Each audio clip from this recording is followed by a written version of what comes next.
Gaza, saying more than 500,000 Palestinians are facing catastrophic famine conditions, which include starvation, destitution and death. Now, to help us unpack this, I'm now joined by political analyst Tom Gross. Good evening. Good evening. Tom, my first question to you is, famine has now been declared in Gaza. How concerned should we be about this now? Well, we should be very concerned about the fact this war is still continuing and many people are suffering, and we should hope this war will finish as soon as possible and indeed that Hamas will be removed from power.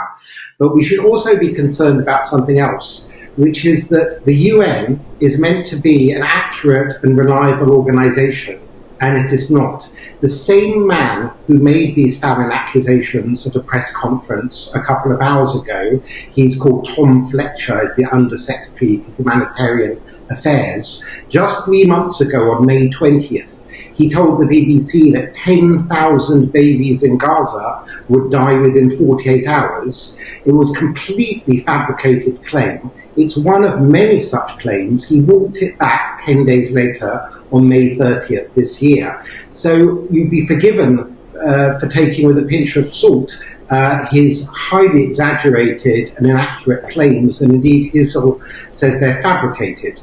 That's not to say we shouldn't be concerned with the humanitarian situation in Gaza. It's very bleak indeed. But at the same time, it's important not to simply make things up, as the UN officials appear to be doing. Okay, well, we don't actually have anyone from the UN to actually support those claims or to refute them.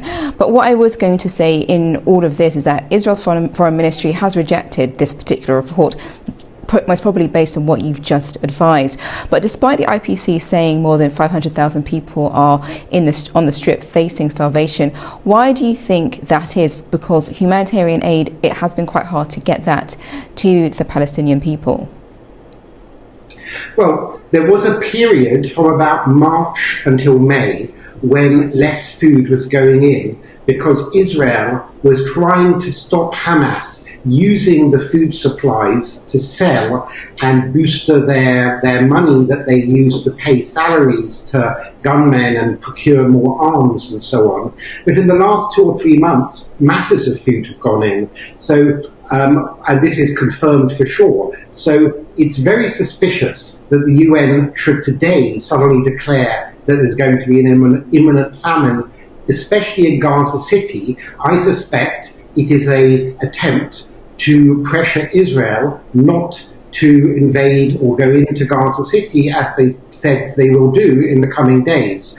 So there are two different issues that we should separate. One is it wise for Israel to go into Gaza City, or is it wise to leave Hamas in control there? What is the best for the Palestinians, for Israel and everyone else? A separate issue is whether the UN is being honest in declaring a famine, which is a very serious thing to do. They've only declared 4 famines in the whole world in recent decades. The others were in Sudan and Somalia. They didn't, for example, declare famine in Yemen, where there was definitely a widespread famine, and various other places where there were definitely widespread famine, but they don't seem very interested in it.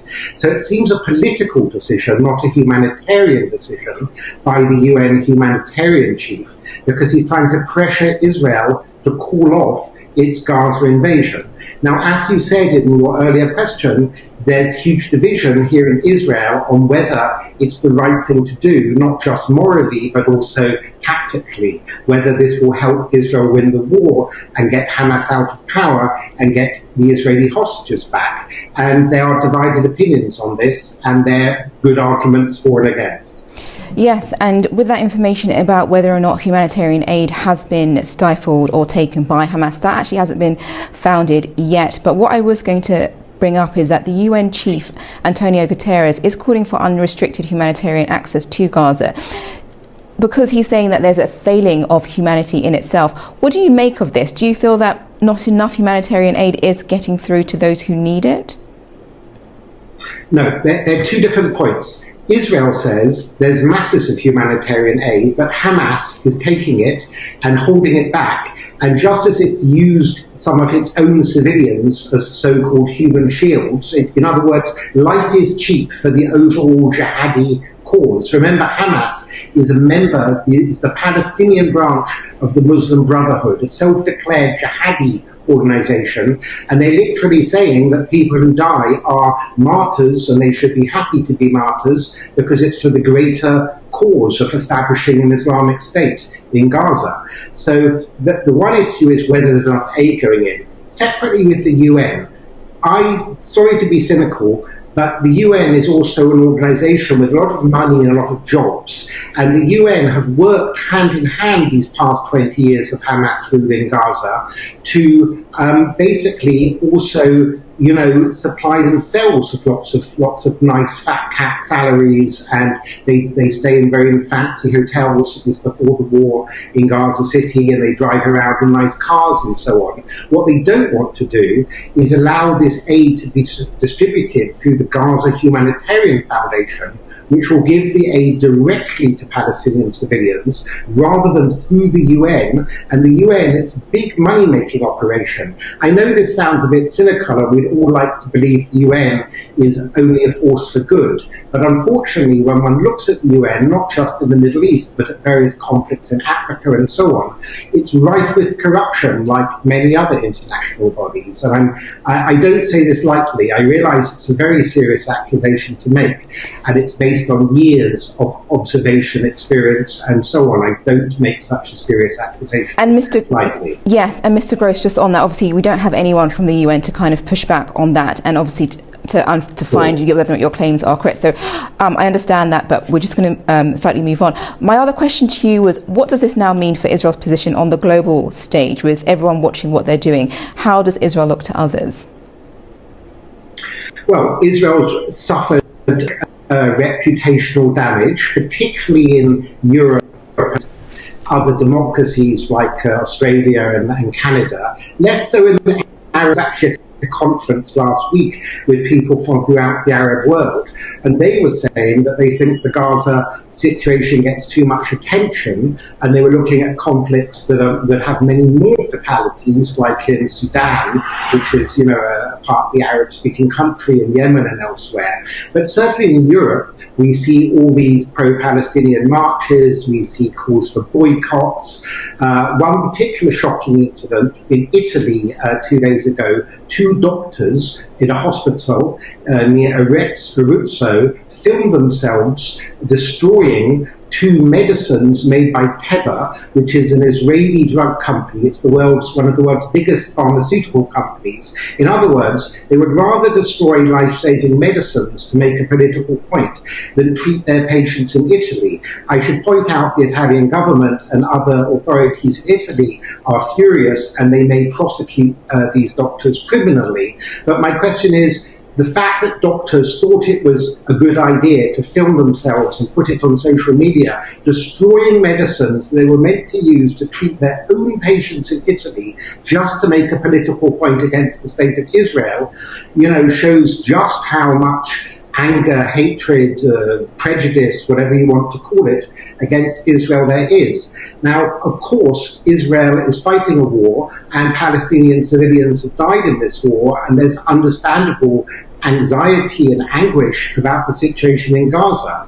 However, questions in Israel are, there are many wars and conflicts around the world. Why are there no demonstrations, for example, on the streets of London for freeing Tibet? Why does the British Foreign Secretary, for example, not make statements about Uyghur Muslims who are in virtual concentration camp like slave labor camp type conditions in China?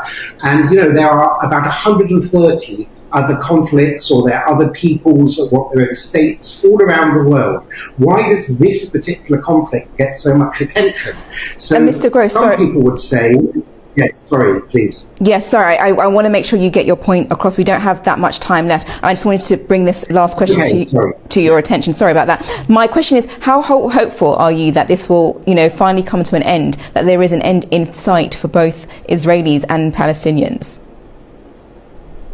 Well, either if Israel goes into Gaza City, either Hamas might crumble. It's the last remaining Hamas stronghold, after which there'll be peace, hopefully, and there'll be rebuilding, and there'll be plenty of improvement of the humanitarian situation. So that could happen. or alternatively, things could drag on for a long time. It's very hard to say what outcome will come from the next few days. But this may be an end game to this horrible war that's been going on since October 2023, almost 2 years. Definitely. Thank you so much for your insight and for joining us this evening, Tom Gross. Thank you. Thank you.